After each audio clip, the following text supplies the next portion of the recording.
Welcome to this inaugural Policing Tech Forum webinar series, to which you're very welcome. In this first series, we're going to be examining the future of national contact management. And with very much today, we're going to have a focus on the interoperability side of things. So to begin, I've got very much the pleasure of introducing Catherine Akehurst, who is the MPC Digital National Contact Management Lead. And Catherine, welcome. Thank you very much for taking the time to join us this morning. And perhaps if I can start by asking you, tell us a little bit about really how historically we've managed within policing to deal with contact management, because obviously we've started some time ago. This has been going on for years and years, but obviously we're moving into a whole different era now. So perhaps if I can ask you to address that first.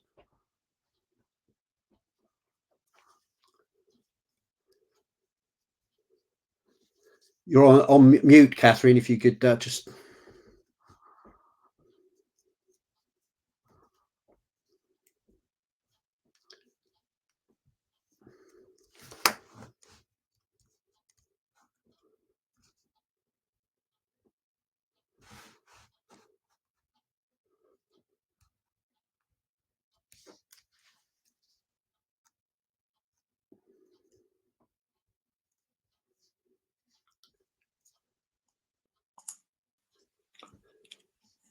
Kevin, as Catherine is struggling a little bit, do you want to introduce me, and I could probably start that little bit for us while she's just dealing with the tech issues? Absolutely. Good morning, Simon. Simon Medgick, the Deputy Chief Constable for Norfolk, but also the Digital Public Contact Programme Senior Responsible Officer, I think is the full title, isn't it, Simon?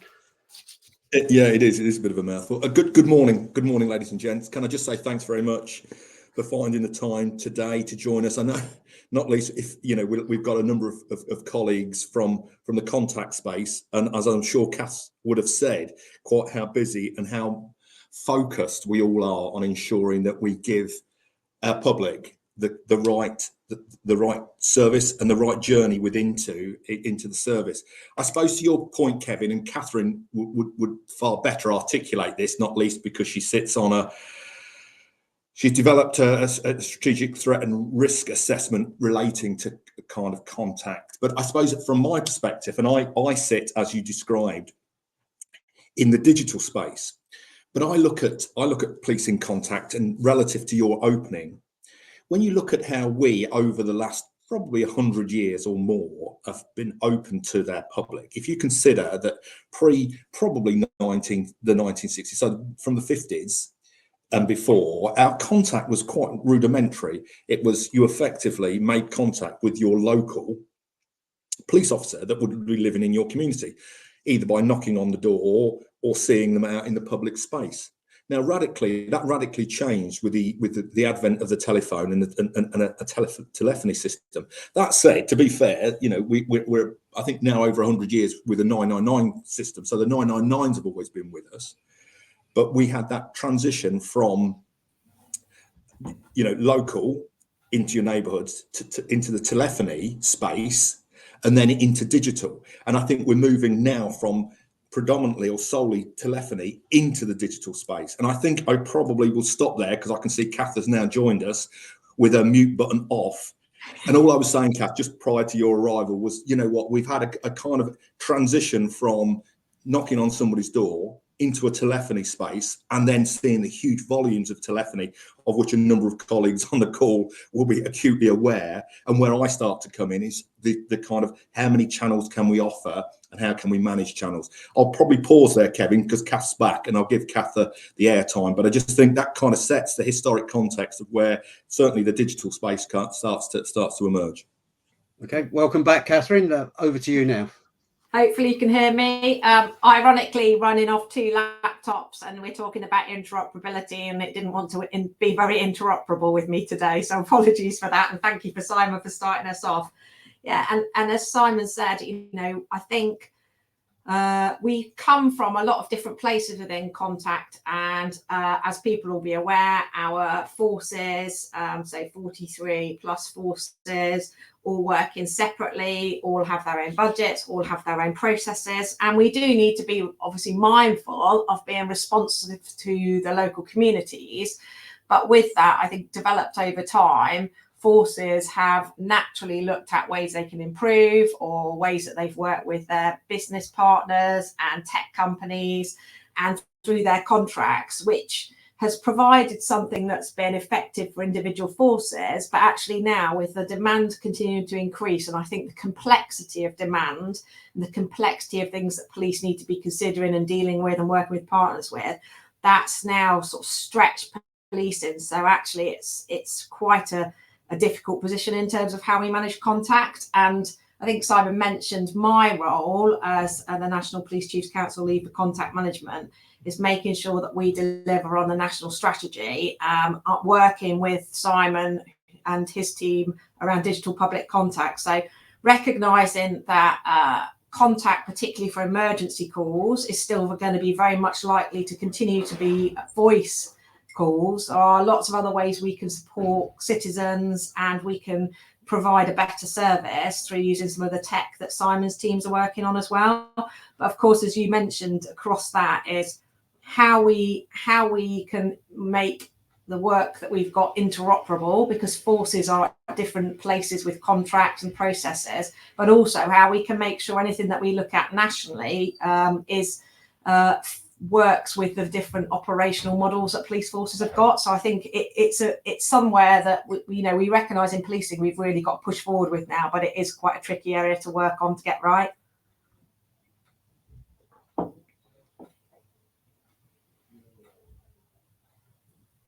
Catherine, in 2023, you launched the new contact management strategy.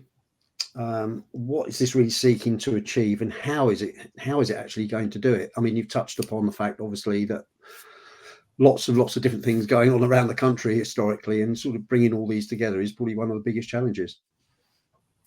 Yeah, absolutely. And what we want to do is we want to make sure through that strategy that we are giving the citizen the best experience possible, dealing with as much as we can at first point of contact.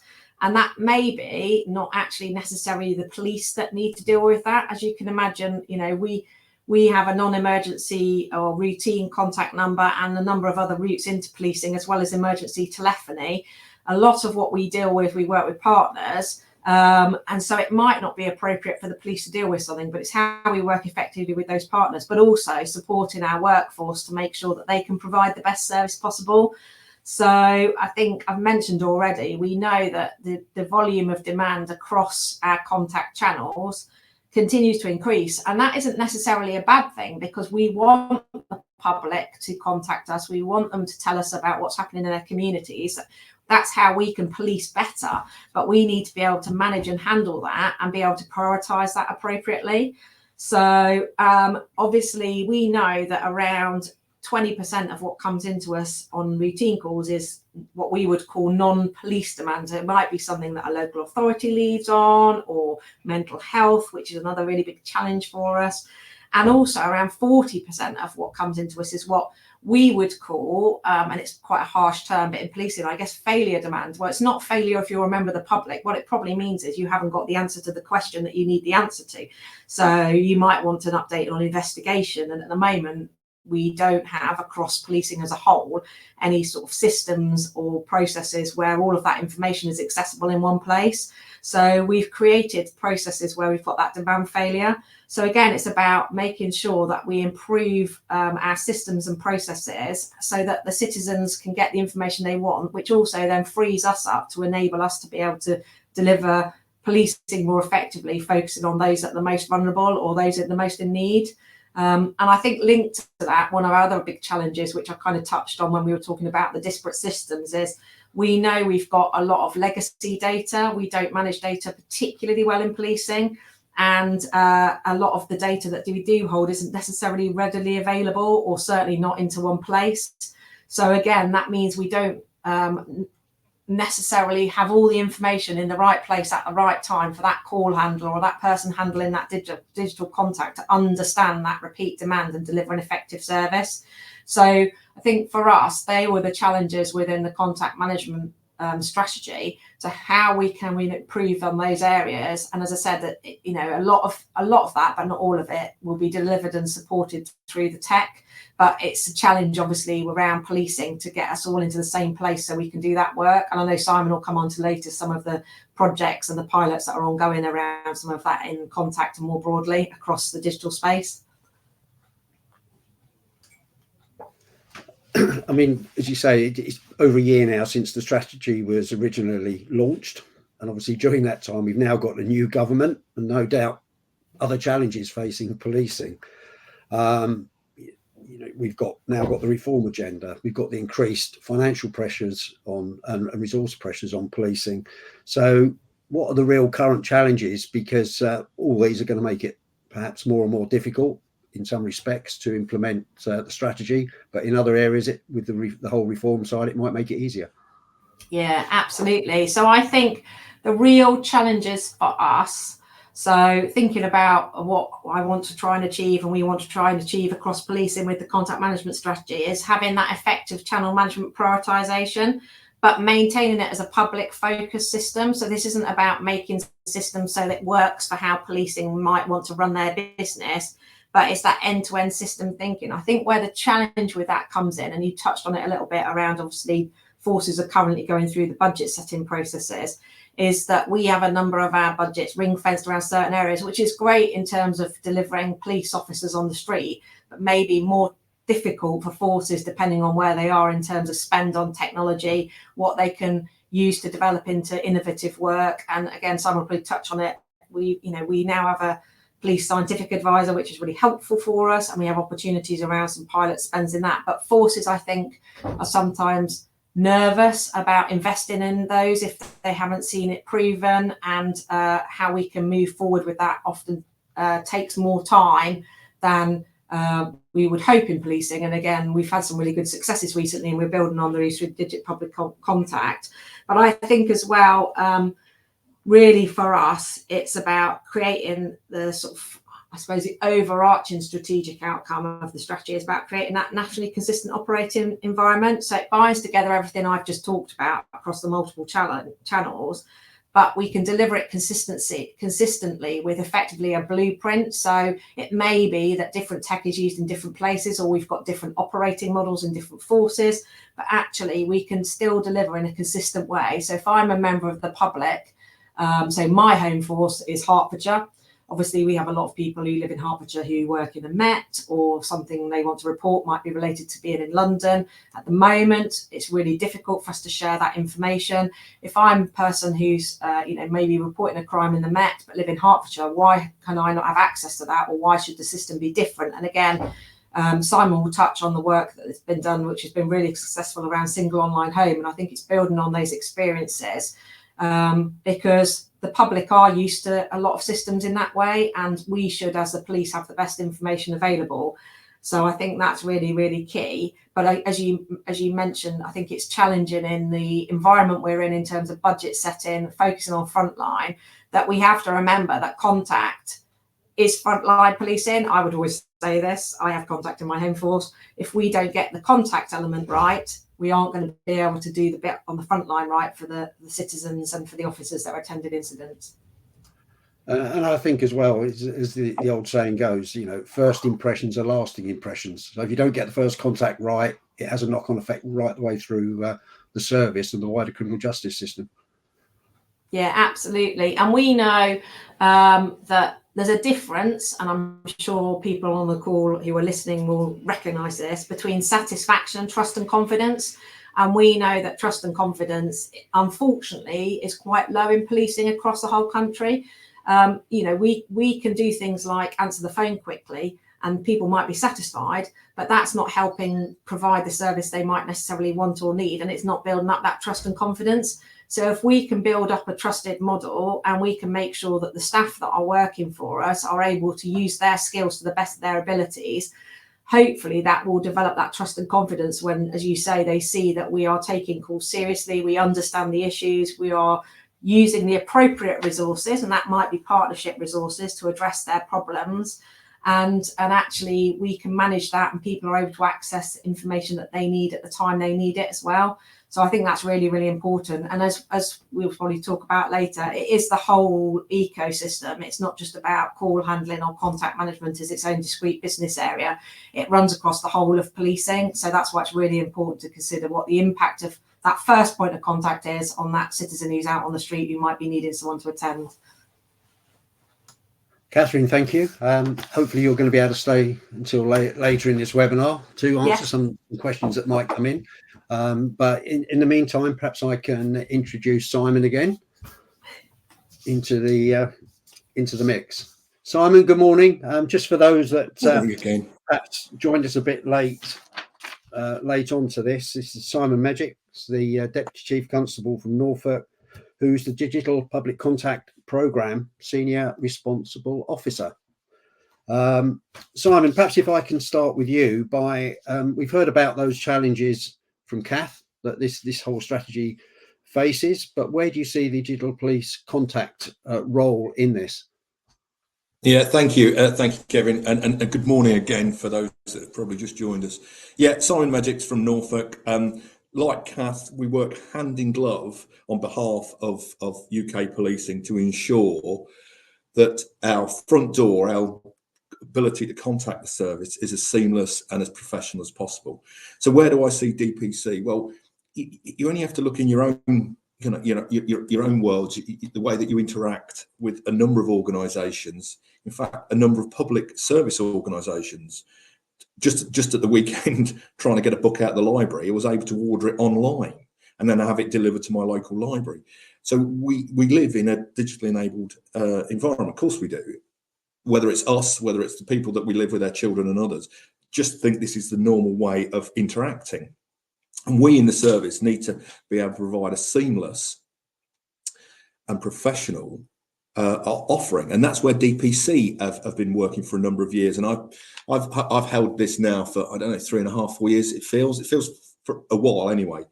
And what we've managed to do in those years is move from from a digital front door offering from what was slightly disparate across the country now to 41 of the 43 geographic forces that now have single online home.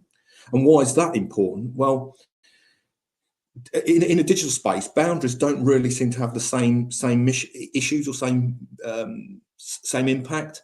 And as I was saying before, when I stepped in, when Kath dropped out, we accept, don't we? Nationally, we have a 999 system, so it doesn't matter where you are. If you happen to be, a resident of Northamptonshire, but you happen to be on holiday in Norfolk, and you need the police, you know to ring 999.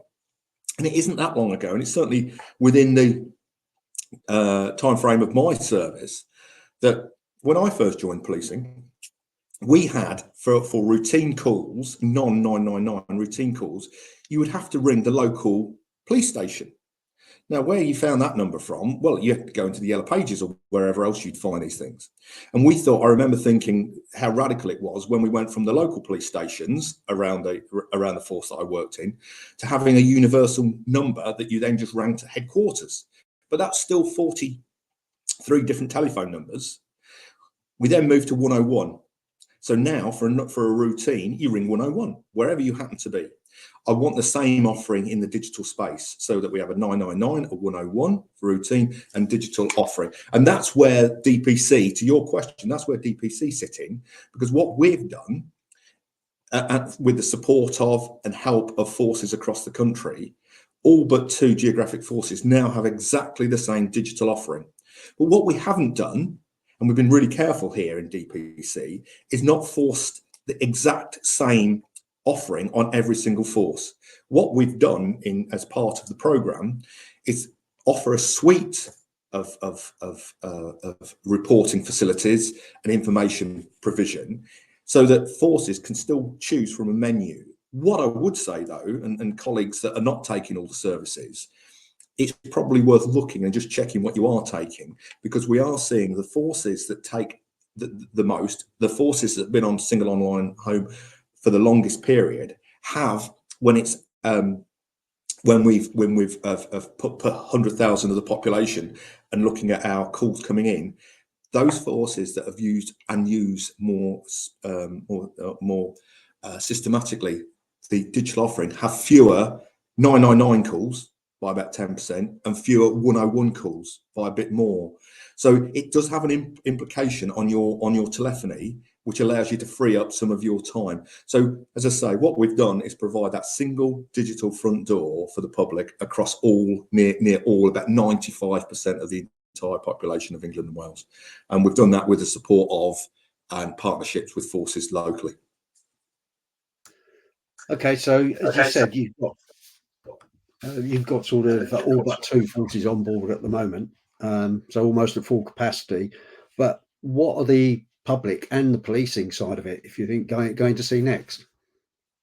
Well, I think we're already seeing the kind of what's next, Kevin, actually. So again, a number of forces have and seen the benefit of the integration hub. So the point that Kath made when she was talking about being open to the public and being receptive to their needs, and again, it's something that still rattles around. When I first picked this up, one of the key concerns from chief officer colleagues was, well, if you give the public too much, they're going to overwhelm us.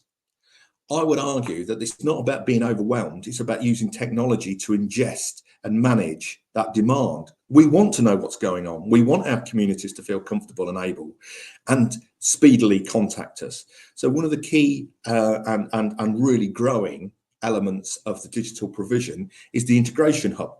And the integration hub improves that general efficiency. So what that's effectively doing is, as the public report online through the single online home, which has a broad, as I said earlier, a really broad spread of provision, so you can report almost anything and everything. The integration hub allows that to be back-end integrated, so it improves the efficiency. There's something there about the data quality as well. Most of the public generally get their name right and spell their address correctly and their postcode and some of the details. So it back-ends it into our core systems. It removes the need to rekey. So much of what we end up doing is listening, repeating back, and then typing in.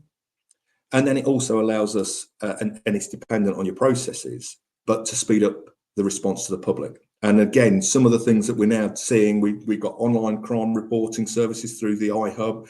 We've got complaints through Centurion. We're working with Storm on command and control systems, again, to allow integration. We're working with Crash, and we're seeing substantial minutes per incident being saved for the service. And what is, again, important, not least because if we are seeing greater contact to the public, a greater understanding of what's going on, we're doing that in an efficient way, and that's getting absorbed. And it's getting absorbed. So those forces that have taken this on, thank you for working with us.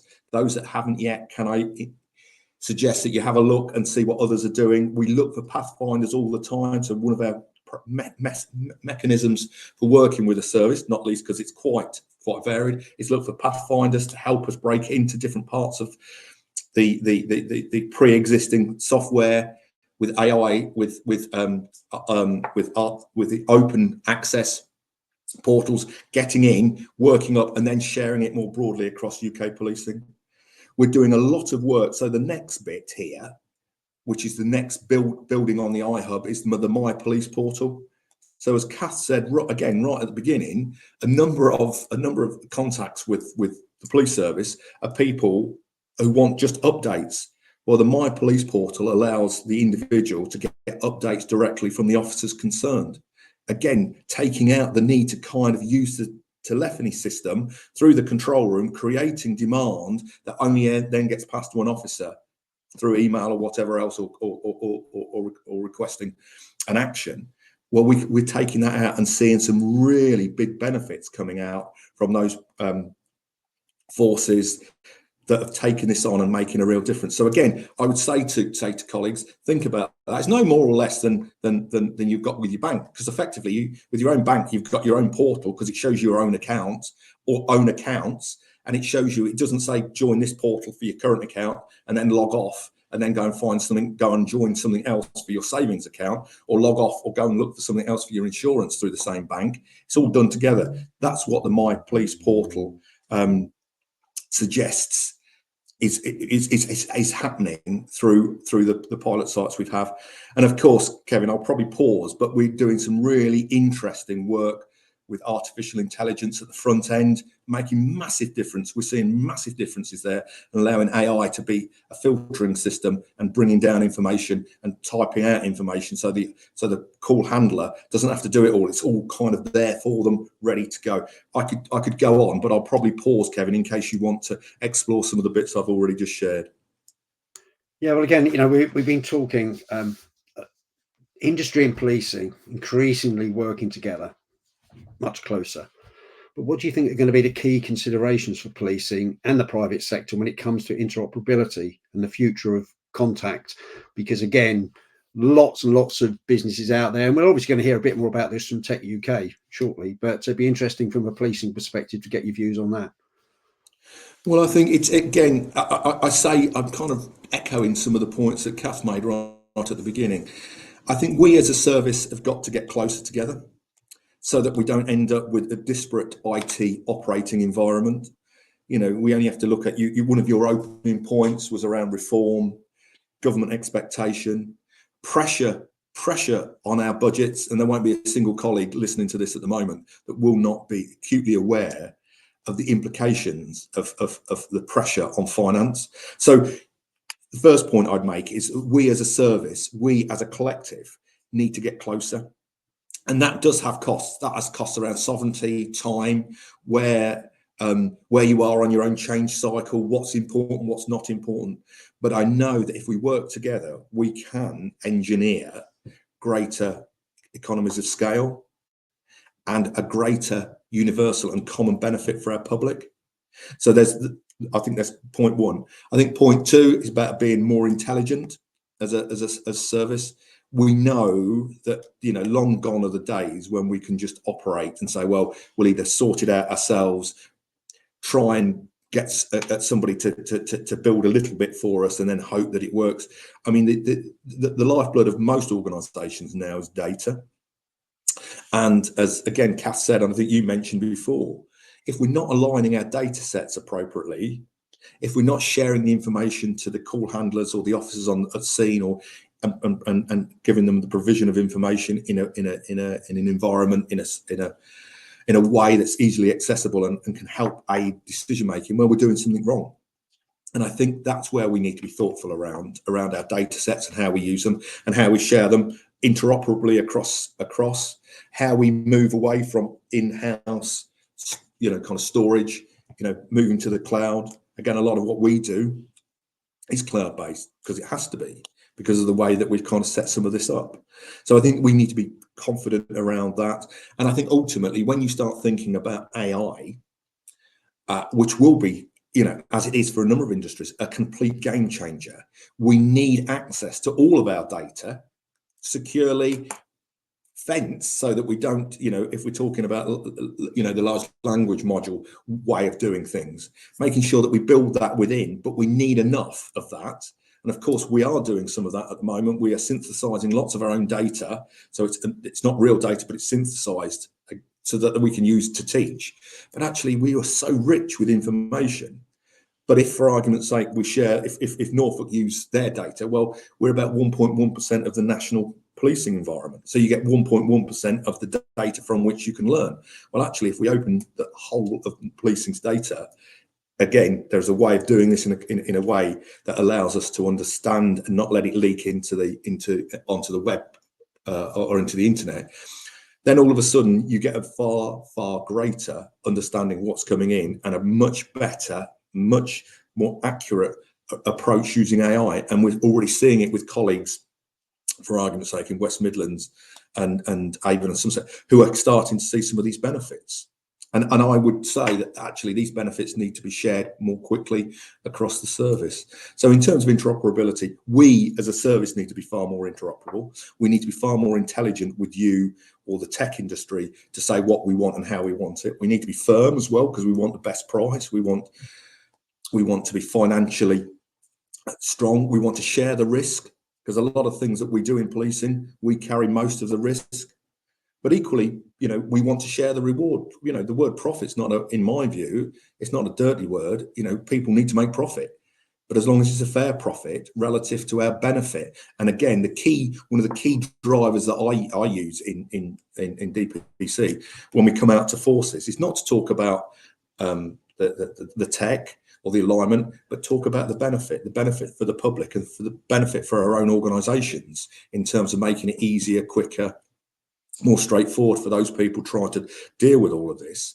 If the benefit is, if we get £100 benefit, well, I have no problems with an organisation making 20 quid out of us if we've effectively made 100 in terms of efficiency, because we're still better off by the £80 benefit, by the £80 difference. So, let's be thoughtful. Let's share risk. Let's share reward. Let's make sure our contracts and commercials are right, and let's make sure we build into the longer term.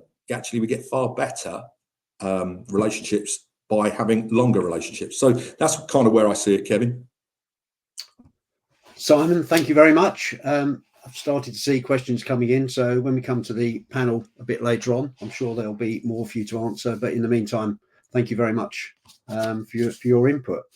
Perhaps if I could now introduce Cinzia Miato, who is the Programme Manager for Justice and Emergency Services at Tech UK, who will tell us a bit more about the role of Tech UK as an association. Cinzia, good morning.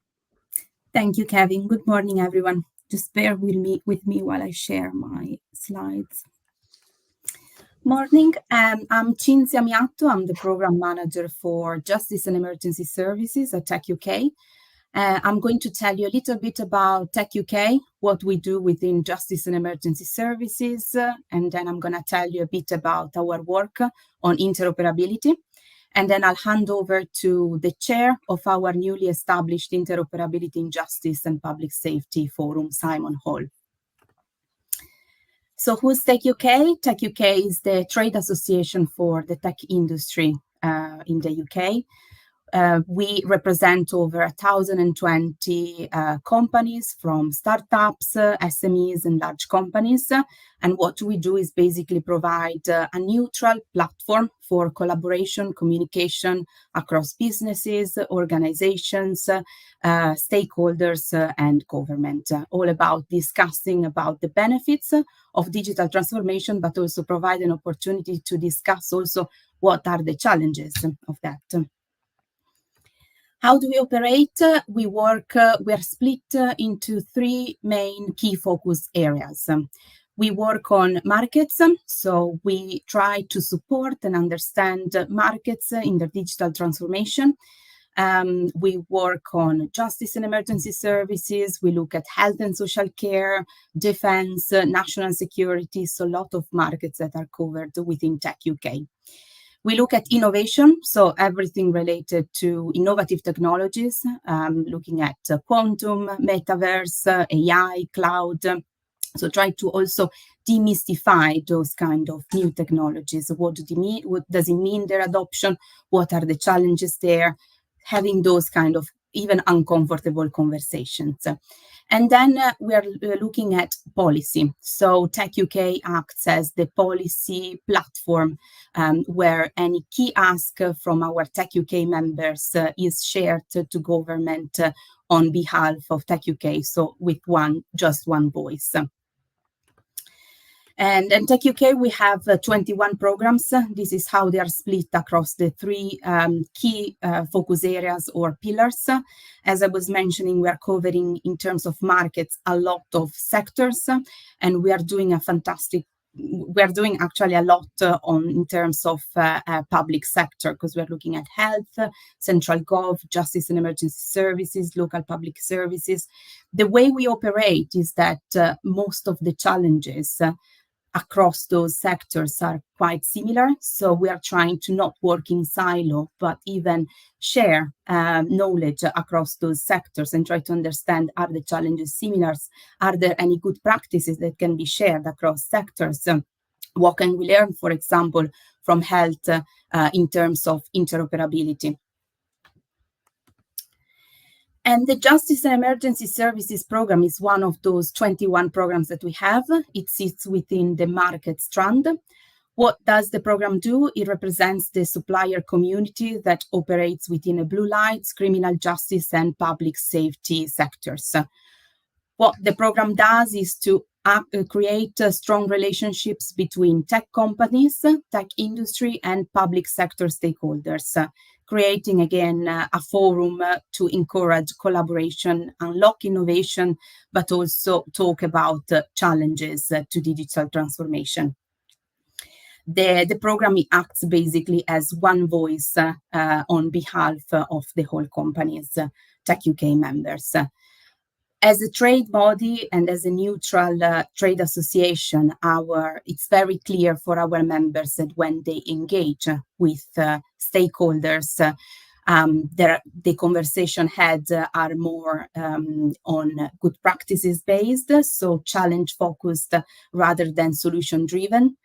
How do we operate and how do we make this happen? Often stakeholders come to us with a challenge. Maybe they want to talk about they want to organize some pre-market engagement sessions, or they want to talk about the art of possible, let's say, about AI or metaverse adoption in policing, or even having some challenge-focused conversation. For example, how can we better support interoperability or data sharing? What about digital skills or tackling Vogue and Russell?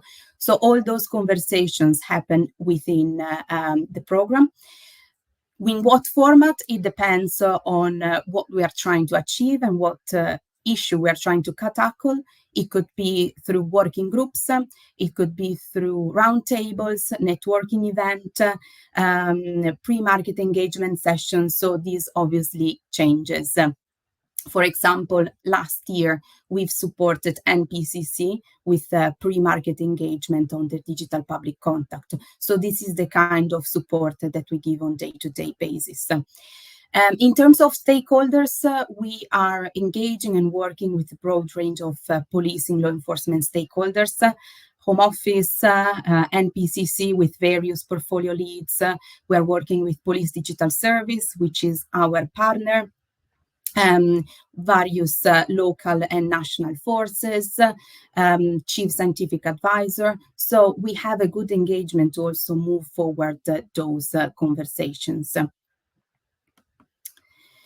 And coming to interoperability, it's one of those pan-sector topics that we are discussing at Tech UK. I've mentioned before that when there is a topic, an issue, we try to address it through collaborating through different programs, and this happens with interoperability as well.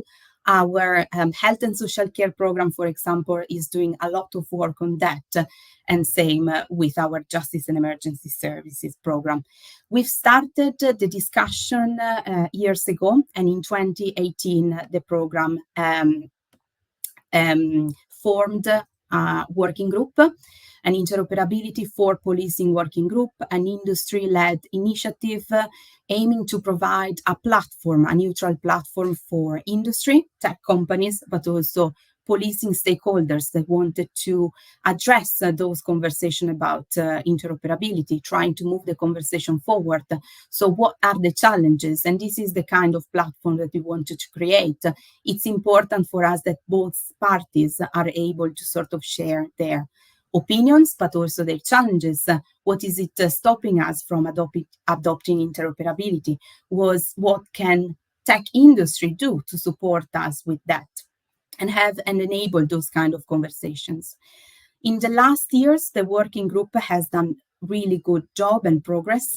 This has resulted not only in the interactions with stakeholders, but actually in the publication of 2 reports. So one was Demystifying Digital Interoperability in Policing, which is one of the challenges that the working group faced at the beginning was based also on the actual definition of interoperability. There are so many forms, so many ways to define, but we don't have one unique definition. And Simon is going to tell you a little bit more about the actual content, what it means, and what the group came up with. But this has been a very important report, recognized also by the forces that we've shared it with. And then the second report is Driving Interoperability in Policing Procurement, so looking more at the procurement phase. So what are the key requirements that a force should look at when going out to procurement? What are those key tips to take into account? The working group, as I was saying, after publishing those reports, has also had a lot of acknowledgement, even from law enforcement. So thanks to also the push from policing, we decided to expand a little bit the working group and to transform it into a forum. So the focus will not be just interoperability in policing, but we thought to adopt a more collaborative approach and looking at it from engaging on interoperability also across ambulances, fire and services, courts, prisons, and probation services. So having a broader approach to the whole topic rather than working in silo. And this forum is very new. It's very new because our first session, our launch session, will be on Wednesday. And I'm going to hand over now to Simon, who is going to tell you a little bit more about the actual work that the working group has done during the years. Yeah, thank you very much, Cinzia. Simon, we're going to hand over to you now. Now, I think your long title is Chair of the Tech UK Justice and Public Safety Interoperability Forum. I think that's the latest title, isn't it, Simon? It is. It sounds a little bit like the Popular Front of Judea and the People's Popular Front. So it sounds like something off the life of Brian, but yes, it's the Interoperability in Justice and Public Safety Forum. So that's the new title. Over to you, Simon. Thank you very much. First of all, I'm excited to be the chair of this newly formed Interoperability Forum. And as Cynthia actually said, the actual... Oh, just a minute. I think I have to do the sharing here. Yeah, just bear with me. Right. Kevin, can you actually see that one? Yes, we can see it. Yes, perfect. Right, good. Yeah, so just trying to get the tech to come. Yeah. So I'm excited to be the chair of the new forum. And as Cynthia mentioned, we've actually expanded beyond what was the Interoperability in Police Working Group to try and actually go further down the other emergency services and further down the justice chain, as we want to sort of get involved with other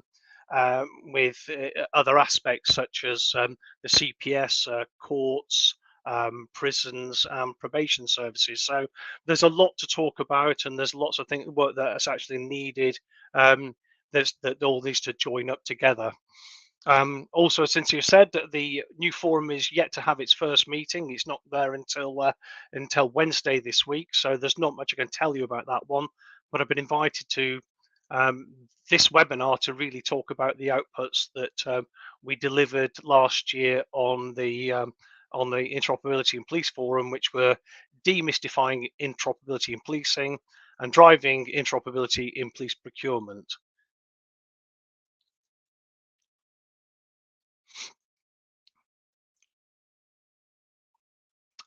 Right. So the first paper we produced was actually the interoperability in policing, and one of the things we realized as a group is that interoperability actually means lots of different things to different people, and especially in terms of policing, where they actually have the difference between digital operability and operational interoperability. So we thought it would be very useful to try and actually create a document which sort of tried to explain and put in fairly simple language what we actually mean by interoperability. So that meant that we could all work from the same page. So when we have meetings and things, we'd actually understand what we were all talking about.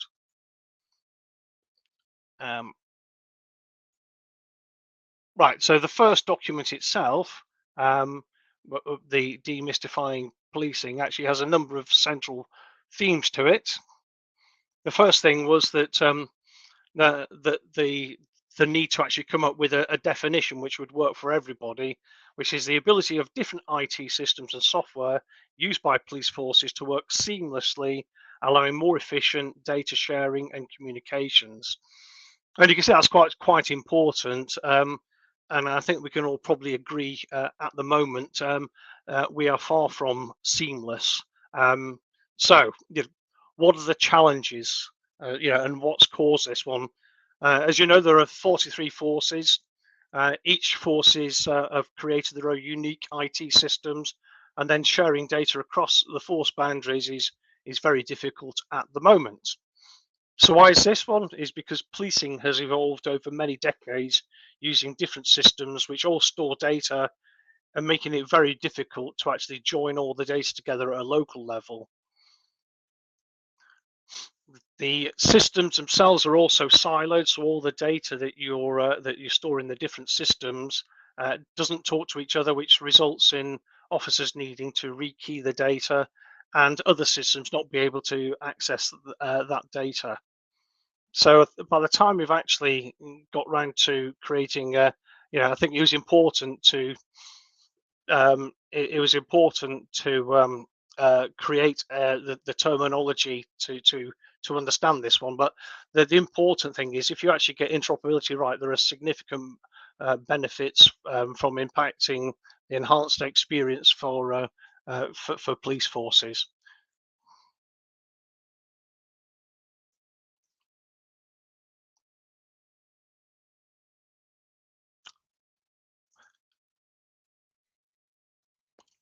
Right. So one of the things, okay.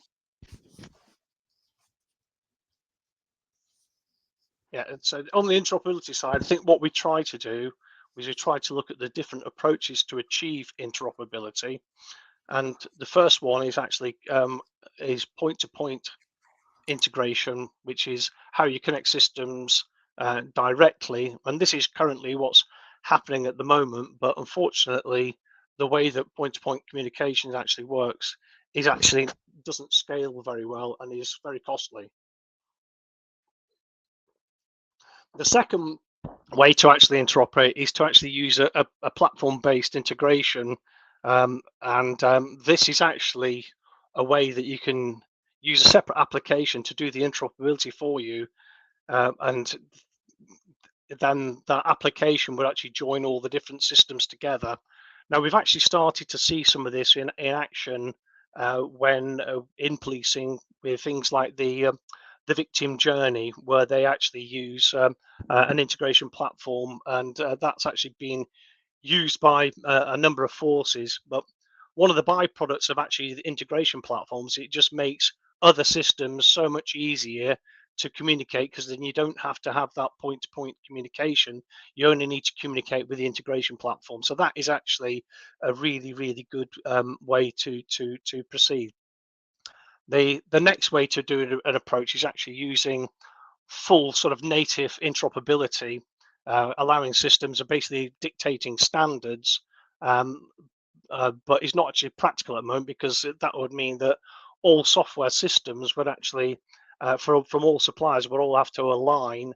And actually that is certainly not practical at a force level, but it is probably more important when you actually get beyond the force boundary.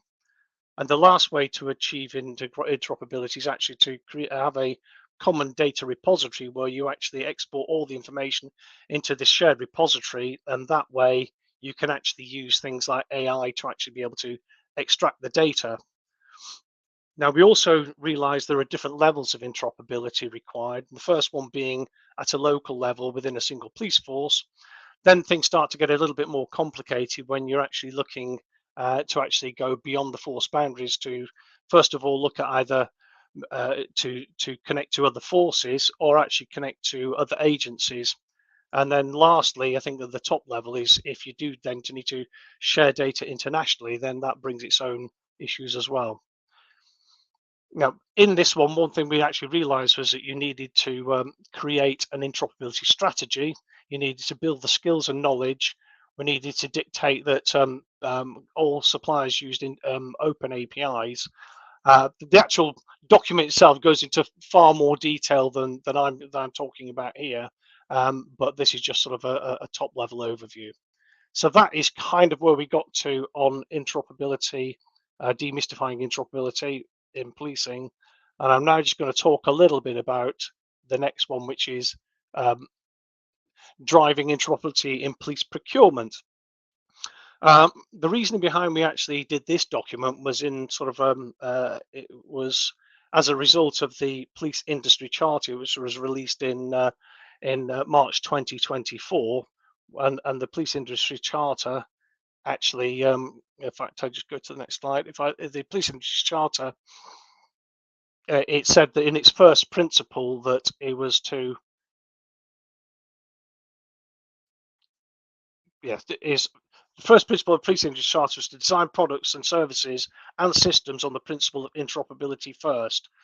So we produced this document for the buyers and specifiers to help them understand interoperability to avoid incompatible solutions and additional costs.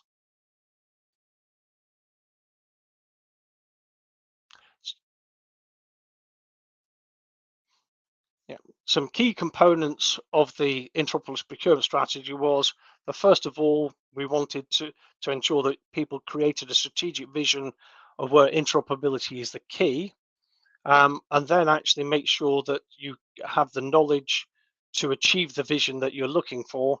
And thirdly, was to work with suppliers to help deliver this vision.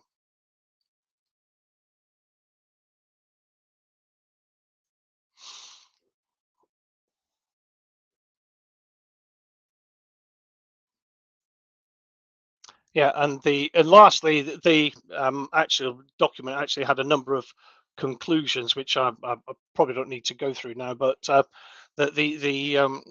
think the key to this one, and in fact, actually, the only one it will bring out there is that interoperability strategy, because I think without the interoperability strategy, you've really got to set out where you actually want to the force to actually to go. So, in conclusion, I guess we believe there's a unique opportunity to deliver an optimal, achievable approach to interoperability. And I just give you a whistle-stop tour of two documents. But what we'd like to do is for people to get involved in the forum to take things further and create a world where it is quicker and easier to procure and innovate, working faster, smarter, and at less cost.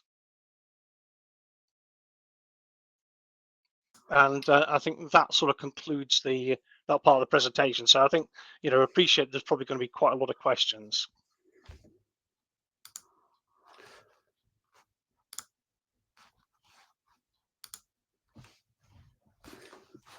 Simon, thank you very much for your input there. And we'll now perhaps invite everybody else back in to the session so we can deal with some of the questions. But perhaps if I can pick up with you first, Simon, where on your presentation you've just given, and Cynthia obviously mentioned procurement as well. If you go back historically, there's been many mistakes made in the past where, when it comes to procurement, people have been looking primarily at the cheapest option rather than the best value option. Do you think with the new charter, etc., that's in place, this is something which will help to address these issues? Because sometimes cheapest is the best, but not always, and that shouldn't, in my view, be the driving force behind the purchases. So this is Simon. Yeah. So yes, I guess you're absolutely right, and I think there's I think it would be great if procurement was a little bit more transparent in the way that it's actually looked to procure things. But if it was done in the right way, then I think you would actually achieve a much more rapid, scalable system, which actually would be cheaper. But I think what you need to do is actually, I think if you look through the recommendations or the guidance we put together for procurement, is trying to get them to understand that they're buying systems which can actually talk to each other. Yeah, I mean, perhaps if I can come back to you, Simon Medricks, and get your sort of view from a policing perspective on the procurement side. Yeah, thanks. No, thank you, Simon. Thank you for your input there. I mean, as I said in my kind of opening, really, I think we have to become a more intelligent client, and I mean an intelligent client across the entire service, and that is also using the power of the service to get good value, but also to ensure that as we build, that we don't build in an atomized way. So to your point, Simon, around making sure that we're connected, I think we have to do this. However, I'm not naive to the challenges that creates, because we all, each of the 43 forces, in fact, all the forces, be them home office or not, go through, funding cycles. We all start from different perspectives, different positions. We've all got different change requirements. It's a really complicated operating environment, but that shouldn't mean that we can't and don't work towards coming better together, not least because that's a better service for our public. Simon, thank you. We've had some questions coming in. Perhaps if I could go to the first one, which comes from the Disability and Support Networking, Greater Manchester Police. And the question is there a way to link in with the national pieces of work from our force command and control branches? Catherine, shall I come to you first on that one? Yeah, absolutely there is. So I chair something called the National Contact Management Steering Group. And so I meet quarterly, and I've just recently set up a regional network, and Martine, who's actually in GMP, is the regional representative for the Northwest. So that enables me to link in with my regional representatives and local forces. What I then do is I meet, in fact, at the moment, weekly with colleagues who work for Simon in the digital public contact space. So they support me with work I'm doing around things like 101 and telephony work and triage, but also I can have those conversations with them just to touch base around what's happening. That then can go through some of our there's informal and formal processes around how digital public contact is governed and what funding we have and what opportunities there might be around pilots. So absolutely, the first point of contact is either to come in direct to me or through Martine, and then I have a staff officer as well, Rishi Patel, and then we can look at that and I can link in with Simon's team to see where that fits, whether it's something they're already looking at and how that might work. And I don't know if Simon wanted to come in on just how we work with some of the local forces in that and how they've become involved in the pilots. Yeah, thank you. I probably will jump in. Yeah, what we're trying to do, or what we're continually trying to do, is better align what we're all doing, not least because we can learn from each other. And as Kath has described, we're looking for pathfinders, continually looking for pathfinders to break new ground for us, whether that's taking out the right contracts with technical suppliers, delivering it, showing that it works, and then for me and Kath and others to showcase this. It's an incremental journey, if I'm honest, because we can't just stop everything we're doing. We can't just ignore all the pre-investment each and every force has made. But the more we kind of do things together, the greater power we have, as I said earlier, through our data, the greater purchasing power we have. And one of the key things that's becoming ever more apparent as we keep developing our requirements around tech and our need for the best tech, if you've got a disparate operating environment across 43, it's really hard to keep bolting it on. It's much easier if you've got common systems at the same version, because that's another issue that we sometimes face, the same version, because once you do one thing once, it just cascades its way through, as opposed to some of the issues that we have around different versions, different systems, and then having to navigate our way around quite a complex system. And that, again, coming back to our public, that means our public are not getting the benefits that we're trying to achieve as a consequence of the spend we're making. I think picking up on that as well, because it's like with all changes within policing, it's really, really important that the key messages cascade down not just the middle management, but to the frontline staff, because if they're not aware of what the opportunities are, they're never going to be taken up on them. And I know that in the second webinar series, or second webinar of this series, we're going to be talking about more how we engage with the public. But Simon, perhaps if I come to you first, can you perhaps give some indication of how we're going to ensure that the frontline staff are aware of all these changes, because there is so much being thrown at them on a daily basis, over and above, that the jobs that they have to do when they come into work? Yeah, I'm assuming that's me. For me, it's all about applying the what's in it for me approach. For good tech is if it's easy, it makes life easier.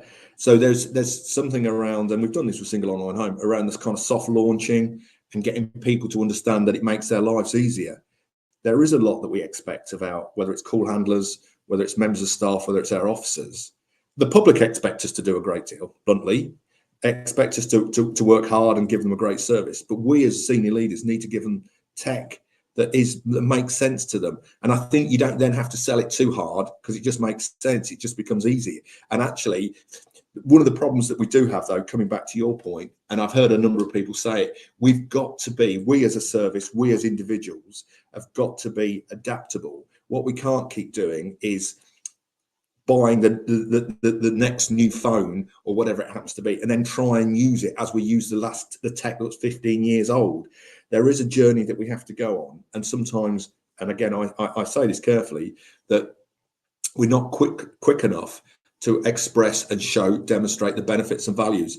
But it comes back from being an intelligent client, asking the right questions of the tech companies, by bringing in these subject matter experts that they can say, look, it doesn't work because of these, and then ensuring that we incorporate that in whatever the new designs look like and the operating models are developed in that way. So yeah, I accept your point. Do we do it well enough? Not always. We've still got to work hard, but we have to work hard again with the tech companies to make sure they understand what we want, and they deliver us the technology that makes sense to our people that are using it as much as anyone else.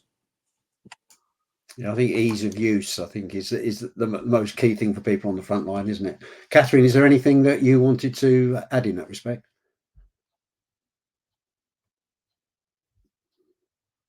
No, right, okay. Well, sorry. Let's move on to the next question. We've talked about partner agencies, and in fact, we've got a question here from HMRC. And again, Simon Medgick, so I'm going to come to you on this one, because it's what are the capabilities within the single online home suite? Well, what I'm going to say, I spotted that question, Victoria, and I'd like to reach out to you, because I'm really keen that as part of that kind of the wider government suite, that we are connected. So we talked about at the beginning around interoperability within, but there isn't. I agree with Simon. I think it should be something that you don't necessarily have to tell. Oh, can you hear me?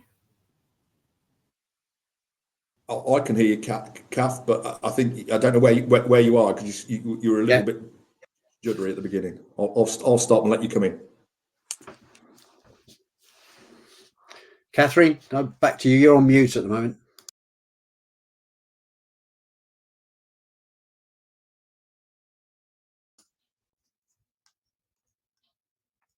No, it looks like we're back with you again, Simon. Well, the point I was making was that interoperability needs to be cross service, and didn't mention it at the beginning, but we are looking at working with MOJ, but why aren't we working across the wider service? So if I can describe all the services, the reporting services, the information services, I can do that, but it might be better if I may, Victoria. I've taken a note, because I've seen it in the question of your email, and I'll get a member of my team to reach out to you and then show you what we do across the whole range of services. But there are plenty of things out there, and we've been responding to so for example, we put out the volume bit of our business to start with, so the volume reporting, but we had a request from the lead for violence against women and girls to start digitally reporting things like rape and serious sexual assaults, which initially the service were very tentative around, but having done it, we've realised that it's providing the public with yet another benefit, because we're seeing that some people, some victims, don't want to verbalise, but are feeling more comfortable just to write down what's happened to them, cross that particular threshold, making contact with us, and then moving it on. But if I may, to your question, Victoria, I'll get somebody to make contact with you and provide a list of those things that we provide to our public. Catherine, you're back with us now. Is anything you wanted to add to that? I was just going to add to the initial question around the working with the officers. I think, as Simon said, it needs to be something that's straightforward, and actually it shouldn't be something that we have to particularly explain, because they should be able to use it. I think the other thing that myself and Simon are really keen on is actually we've got people out there on the street day to day and in our control rooms who have lots of brilliant ideas. Me and Simon definitely don't have all the ideas, so it's that two-way working as well around what would make their job better, what are the key problems and the blockers for us. So we're trying to do a lot of work in that respect as well, so we can build from, you know, the ground floor, dealing with it upwards, as well as what we need to do strategically. So I think they were the only bits I was going to add. Sorry, my connection dropped out.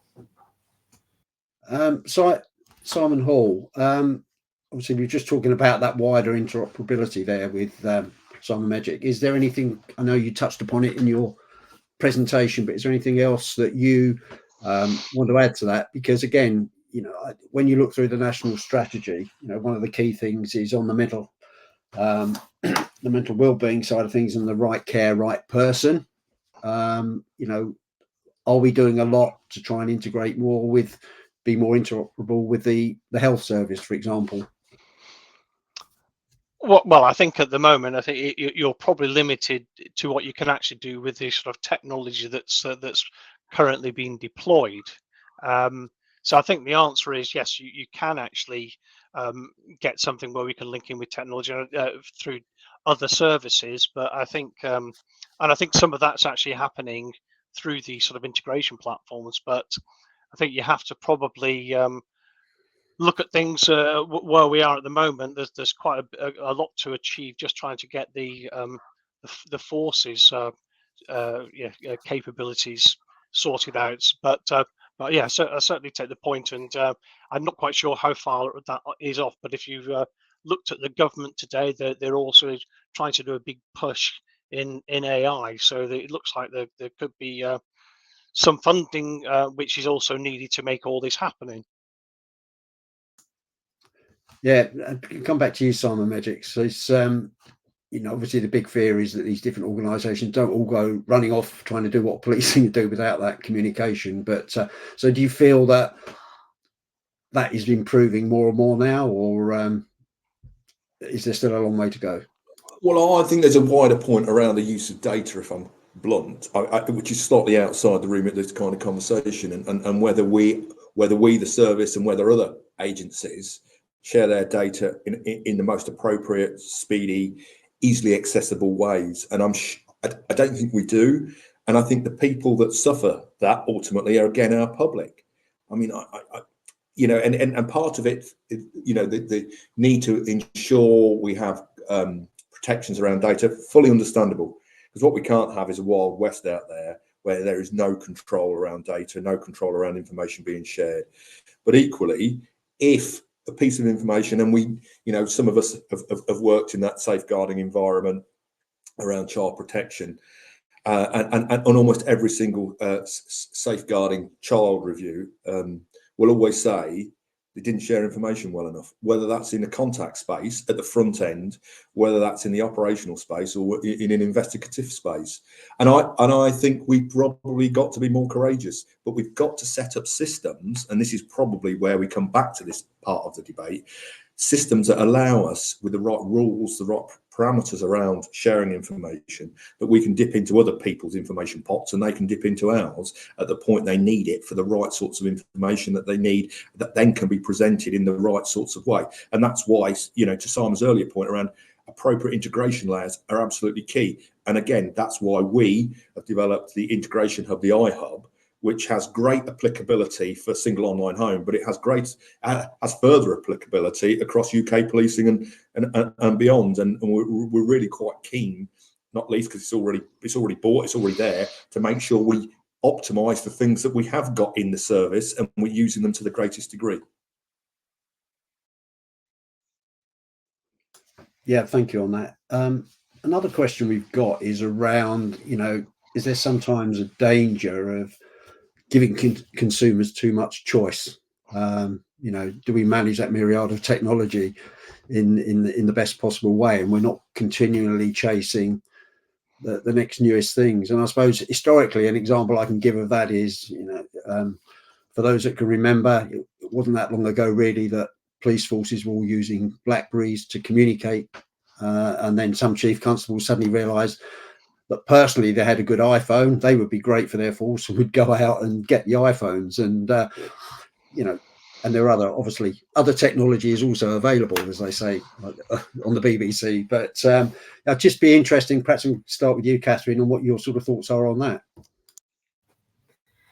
Yeah, I mean, Simon will come in, obviously. I think that is part of the work around digital public contact. And Simon mentioned earlier, one of the challenges we have in policing, which is a good challenge, but more tricky, is forces hold their own budgets. Forces are kind of all in their own places around resourcing, and they will make decisions based on what they feel they need for the force. I think what's really important, and I think something in policing that we've not been particularly good at previously, and it's really important in terms of that trust and relationship with our private sector partners and the tech companies, is actually understanding what all these things mean and deliver. And I think now we have, you'll be aware, we have Blue Light Commercial. We've got, I think Simon referred to it around the guidance for commercial suppliers in terms of what they need to provide for us. I think it's really important that we're working around that centrally. It links into some of the work that was discussed, and we don't know where it's going to go. Obviously, it's at very early stages around the kind of police reform, and how some, not necessarily our provision of services, but how some of our services may be procured and overseen centrally. I think I mentioned right at the beginning, from my perspective in terms of contact management, the more opportunity we can give the public to contact us, the better, because we can do a better job for the public. It's about how we manage that effectively and how we sit systems across that and use our skills of our staff to be able to utilise that effectively. So I do agree, and historically policing has not been good because people have had their flavours of the month, and because we have, as Simon mentioned, sort of sovereignty in police forces, senior police officers have been able to do that. But I think we're definitely progressing the right way now. I'm sure Simon Medix wants to come in from a DPC perspective around that. So I'll hand over to Simon M. Yeah, thanks, Kath. Yeah, I'm going to just echo a lot of what Kath has said. I think what we need to do, so yeah, there is a kind of a proliferation of tech and bits and pieces and different channels. I think we need to be good on the channels that we've got. One of the key issues that I face, because part of my wider portfolio is is kind of the social media aspects of all of this, and social media means that we're generally operating on other people's infrastructure, on other people's estate. So you can see with some of the, if I be, I suppose, euphemistic, slightly more interesting comments of the owner of X and some of the things that go on there. Do we want to be part of that place? But if our public are there, should we not be? We've got an Instagram account through the digital youth engagement work that we also do. So we sit on Instagram, and talk there, talk to young people with trusted source. It's about being trusted in the right space. But to the point of the question, I think we need to funnel. I think we need to be where our public are, but we then need to funnel back into those systems and processes that we do use, where we know we've got somebody else, where we've got a member of our own staff or an officer to respond quite quickly, because we do sit on risk. And I wouldn't want people using channels that we don't monitor to tell us things that have got a risk relative to that we're not responding to. Again, that's not good public service. So whenever we are out there on these other social media channels, or we've got this wider channel provision, that we funnel people and make sure that they understand that there are certain ways to contact us if they need an immediate and timely response. Simon, perhaps if I can, I know this was touched upon earlier about the public being able to direct access to officers, relevant officers who might be investigating their case, or with the safer neighbourhoods teams. Perhaps you can sort of expand a bit more, because obviously some of the shift patterns that are in place across the country now, it may be 4 or 5 days before an officer is back on duty again. So, you know, are we going to be able to reassure the public that their query, if you like, will be picked up during that interim period? Yeah, I'm assuming that's back to me, Simon M. Yeah, of course. And there's always that concern, but that's not beyond the wit of us all, is it? To manage that. Part of what we do. So if we're talking about crimes, we have the Victims Code of Practice, of which one of the key elements is agreeing with the victim, the sort of contact they want, and understanding clearly. Again, our public are sensible, and they know that we're not at work, or individuals are not at work. The service is a 24/7 service, of course. That's why we still have telephony, and I know you're going to bring us on to the next question in a moment. And I'd argue that we always need a strong telephony provision, but actually the way that we can offer digital channels means that you can unsilt and keep those channels, those telephony channels, as open as possible for the right people to use them.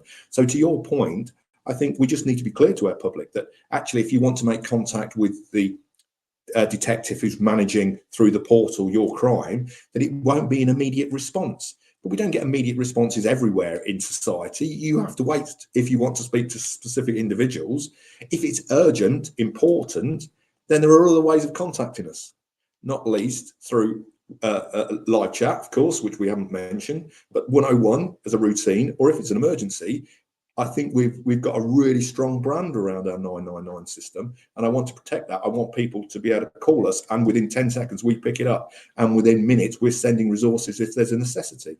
But you can only do that if you've got the wider channels to allow the other things to be moved away relative to the emergency stuff, and those that need to use telephony, need to talk to people, need to have a human contact.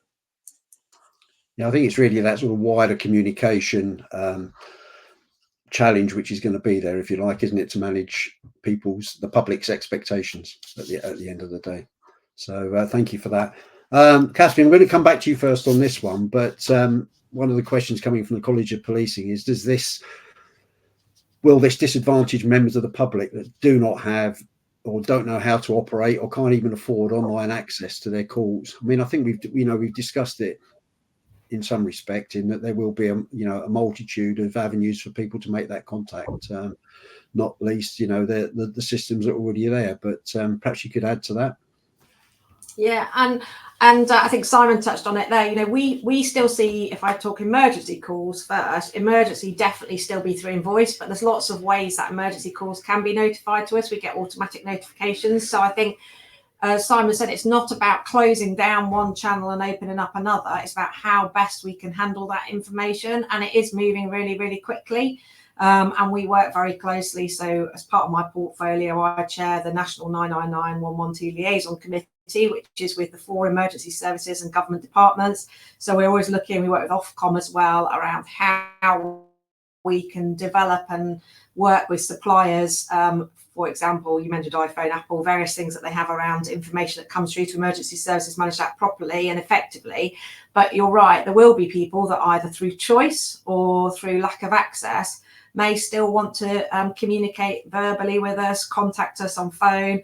There are still, maybe less so than there are still front counters open, and we still anticipate people will go up and speak with police officers and give them things. So for us, it's about how do we manage all of that information into us appropriately, so we gather what we need to help us deliver better in policing, but help that member of the public in the right way. And as Simon says, prioritise whether it's an emergency, whether they are vulnerable individuals, whether this is a repeat issue for them. So that piece of work, it's about how we sit some of that over. And I know Simon touched on AI, and I think something we'll cover in later sessions, how we can use technology to pull out that information so we've got the best information at first point of contact.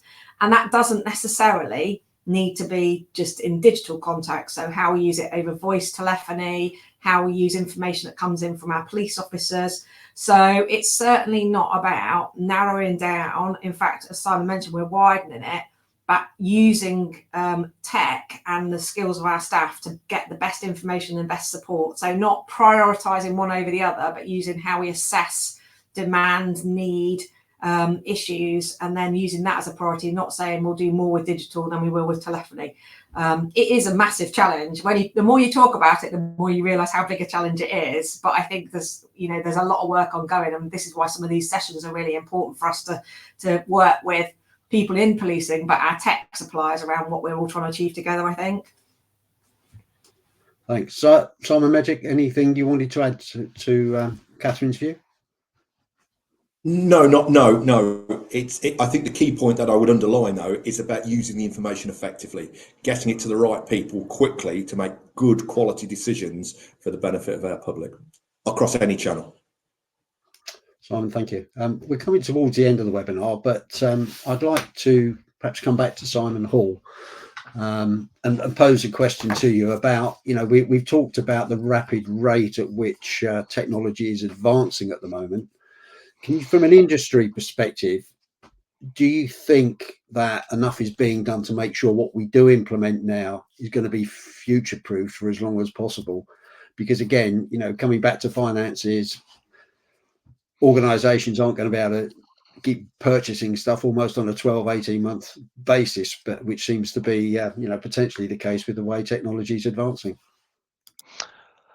Well, I think that I think if you follow the same sort of rules, and I think things are changing, because if you imagine policing over the decades has really been around highly bespoke solutions, whereas I think one of the beauties of interoperability and platforms, and that one does allow us the new generation of services which are all sort of SaaS based and actually configurable and a lot cheaper.